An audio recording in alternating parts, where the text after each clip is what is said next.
네, 20대 총선의 선거구 획정안이 최종 확정됐습니다. 자, 그런데 하나의 선거구, 홍천, 철원, 화천, 양구, 인제 이 5개 군이 서울 면적의 한 10배에 달하는 초대형 지역구가 등장하는 등 여러 가지 논란거리가 제기되고 있습니다. 정치권 소식 두 분의 전문가와 함께 짚어보도록 하겠습니다. 최창렬 용인대 교수, 박태우 고려대 연구교수입니다. 안녕하십니까? 안녕하세요. 예. 자, 먼저 지역으로 그냥 바로 들어가 보도록 하겠습니다. 지금 할 얘기가 많아서요. 강원도 지역인데요. 어제 확정이 된 내용부터 보면요. 강원도는 서울 면적의 10배에 달하는 공영 선거가 탄생을 했습니다. 지금 보면은 거의 저 5개가 다 이렇게 합쳐지면서 사실 아까 얘기도 잠깐 나왔습니다만 황영철 의원 지역구가 되게 그렇죠. 홍천 횡성 지역구가 이제 양쪽으로 나눠졌는데 예. 지금 말씀처럼 여기 화면에 나온 것처럼 철원, 화천, 양구, 인제, 홍천 여기가 거의 서울시 면적 10배에 달하고 예. 그 밑에 이제 횡성, 평창, 정선, 태백, 영월도 마찬가지입니다. 여기도 서울의 예. 한 8.4배. 이제 홍천 횡성이 이제 황영철 새누리당 의원의 지역구였는데 두 이제 선거로 나눠진 거죠. 편입된 거죠. 예. 그러니까 전체적으로 이제 이러한 지역구가 꽤 되는 것 같아요. 면적은 10배까지는 안 된다 하더라도 상주, 의성, 군위, 청송 지역도 마찬가지고요. 경상북도입니다만. 예. 그리고 충청북도의 보은, 옥천, 영동, 괴산도 마찬가지예요. 괴산 지역까지 이쪽으로 이제 넘어온 건데 그렇죠. 또 완주, 진안, 무주, 장수도 그렇고 그러니까 이제 과거엔 3개 선거구 이상은 잘 발견하기 어려웠는데 이제 5개가 거의 기본처럼 예. 되고 말았어요. 그럼 왜 이유가 왜 그러냐면은 농어촌 지역구의 인구가 적으니까 이렇게 이제 많은 군이 합쳐지다 보니까 면적은 인구 서울의 10배에 달하는데 예. 인구는 그렇지 않고 이런 현상 때문에 이렇게 이제 농어촌 대표가 좀 과소 대표되는 경향이 없지 않아 있어 보입니다. 예. 저런 지역은 선거구 확정된 다음에 선거 운동 어떻게 해야 되나요? 군이 5개면요. 차를 타고 이동을 해도 한 2시간씩, 3시간씩 걸릴 수도 있거든요. 시골길이다 보니까. 그렇습니다. 이게 더군다나 시골 지역구는 도시하고 달라서 SNS 이런 거 가지고 선거운동하기 어려워요. 결국은 발로 뛰는 선거운동인데 정말로 밤잠 안 자고 운동한 서너 컬레 떨어뜨리지 않으면 선거운동이 안 되는 지역입니다. 근데 선거구 획정 때마다 사실은 제리맨더링이 없을 수가 없습니다. 이건 어느 나라하고 마찬가지인데 이번에도 오랜 시간 전에 헌재에서 표의 등가성 확보를 위해서 2대1로 좀 인구 기준으로 해라. 그래서 논의는 오래 되오고 하다 보니까 여야가 유불리를 따지고 이래 하다 보니까 결국은 농어촌 지역구가 좀 피해를 볼 수밖에 없었어요. 왜냐하면 인구가 유일한 기준이었죠. 국토 면적이 아니고. 예. 그런 면이 있었고 또 그 헌법 41조에 보면은 그 국회의원 정수를 200명 선으로 한다 그래가지고 299명까지가 통설입니다. 사실은 300석이 된 것도 이혼 소지가 있는 거예요. 그렇죠. 세종시 때문에. 예. 그래서 그 이상 늘릴 수도 없고 농촌 지역구라고 그걸 쪼개서 할 수도 없고 그러다 보니까 불이익을 받는 농촌 지역구가 있는데 그래서 저거는 사실은 언젠가는 또 조정이 안 되겠습니까? 지금은 일단 현재 판결 때문에 그렇게 조정이 됐다고 생각합니다. 근데 하나 지적하고 넘어가야 될 부분이 이번에 이제 인구 편차 2대1로 맞추라고 하면서 이제 이런 일이 벌어졌잖아요. 예. 그런데 이번에 그 인구 편차 2대1로 맞추고 선거구 획정하는 가운데서 야당에서 제기된 여러 가지 논제들이 있었어요. 연동형 비례대표제라든지 그리고 이제 권역별 비례대표제 그리고 석패율제 이런 것들은 사실상 여당도 크게 반대했던 안들이 아니었어요. 그리고 어쨌든 비례대표는 줄이지 말자라는 거였거든요. 그 이유가 이른바 표의 등가성이라는 원칙이죠. 사표가 많이 나오잖아요. 지금 우리나라 선거제도가 소선거구제에다가 단순 다수제이기 때문에 한 표라도 많이 받은 후보가 당선되게 돼 있어요.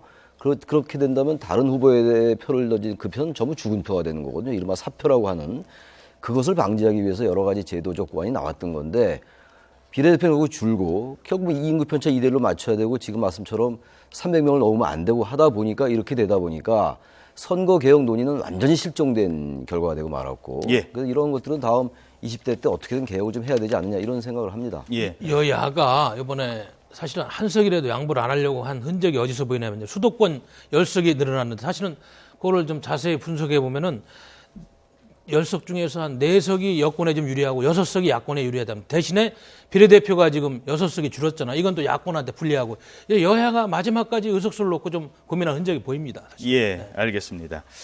자, 그래서 겨우 45일 남기고 이런 선거구 획정안이 나왔습니다. 자, 한 몇 군데 더 살펴보죠. 네. 지역별로 더 들어가 보도록 하겠습니다. 호남의 유일한 새누리당 지역구 순천 곡성 선거구도 개편이 됐습니다.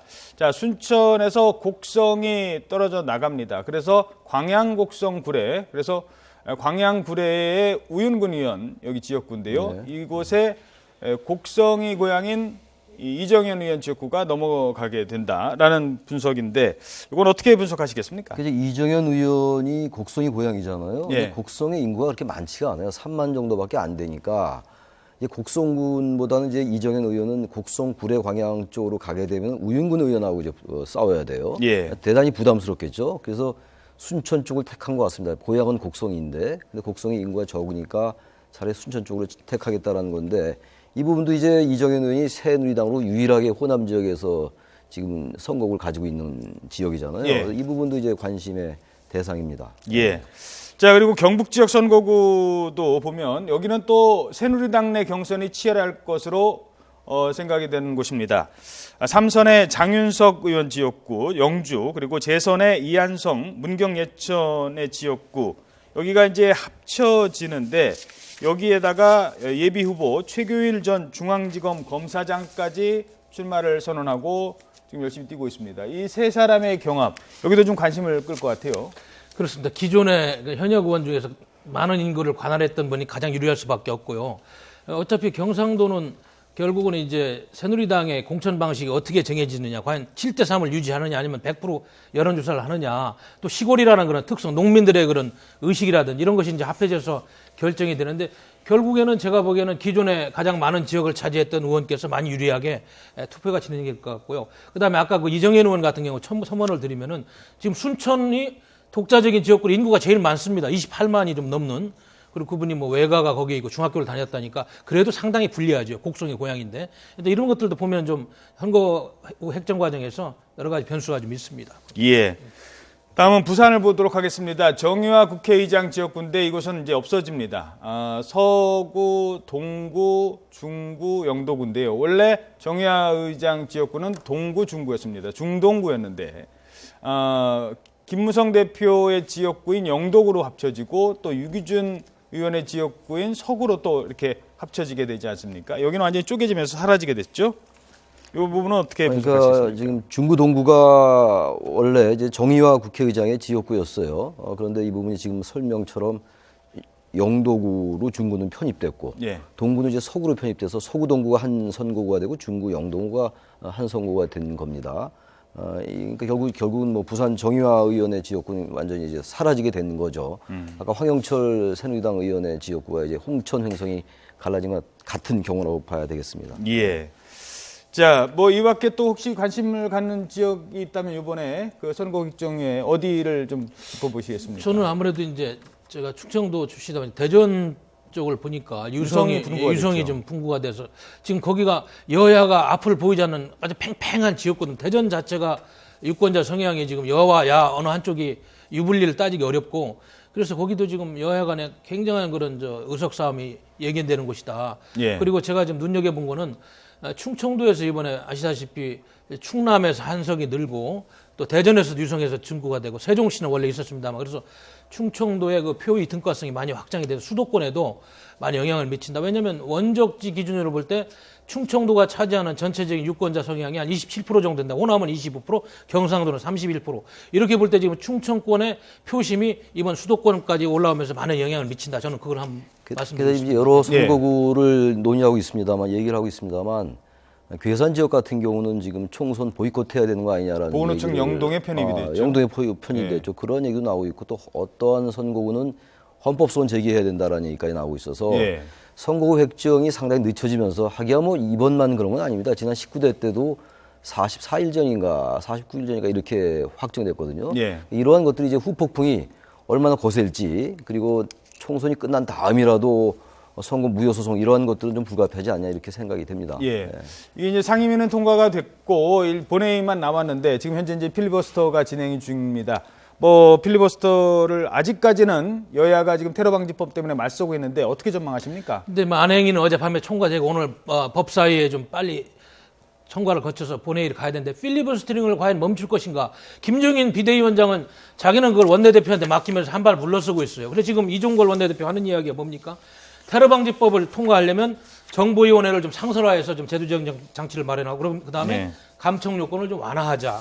그리고 대테러임을 추적권을 국가정보원에 주지 말고 대테러센터 그쪽으로 이관하자. 이런 문제를 가지고 여당과 협상을 하고 있는데 여당에서는 그거는 누더기 법안이 되니까 기존에 이미 대한변호사협회도 얘기했듯이 인권 보장 장치가 인권 보호 장치가 돼 있는데 또 다시 이렇게 한다는 건 이건 인권 법안을 테러 법안을 누더기를 만드는 건 안 된다. 예. 이래서 오늘 사실은 상당히 어렵게 보입니다만 그러나 그걸 떠나서 지금 국민적인 압박이라든지 여론 수위가 보통이 아닙니다. 그리고 오늘 넘기고 그러면 이거 정말로 총선을 연기해야 된다는 그런 신인 후보들의 그런 법정 소송에 이어질 것 같아서 예. 넘기리라고 저는 생각합니다. 예. 어떻게 보십니까? 필리버스터를 계속할 수는 없을 거예요, 야당은. 2월 임시국회가 끝나고 3월 임시국회가 열리면 어차피 이 테러방지법 표결에 들어갈 수밖에 없는 상황이잖아요. 그래서 추구 전략을 고민해야 되는 상황인데 야당은 아무튼 현재의 그 여당이 주장하고 있는 테러방지법을 그대로 받아들일 수 없다는 입장이거든요. 예.